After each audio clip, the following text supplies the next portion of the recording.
On March 27, 2012, Israel Keyes was transported by U.S. Marshals to Anchorage, Alaska, and arraigned in court on one count of access device fraud. Nothing specifically related to the abduction of Samantha Koenig. He spoke very briefly, short phrases, yes, Your Honor, no, Your Honor, things like that.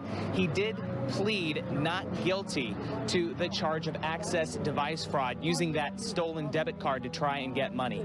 Keyes sat in the courtroom today facing the judge as he read off that charge against him. The most we heard from Keyes was him explaining why he didn't have enough money for a lawyer, his voice quivering during that explanation. Investigators then need to figure out, was the toolbox on the truck when Samantha Koenig was taken, or had it been removed? And the first person they interviewed was Israel Keyes' daughter, Lainey.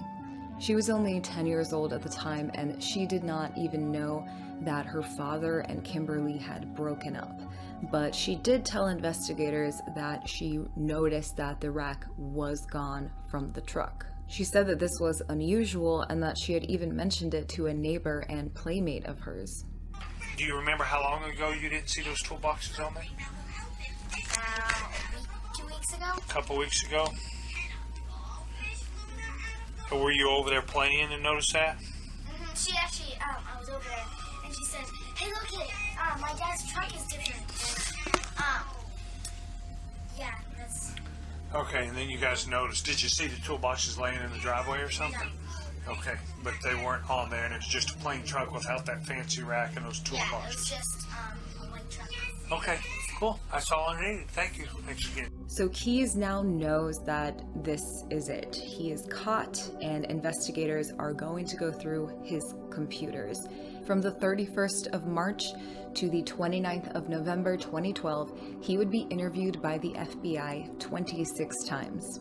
Many of these interviews have still not been released to the public. Keyes gives an initial confession, and a few days following this, agents from the Anchorage Police Department, the FBI, and the U.S. Attorney's Office all gathered for a full conference confession.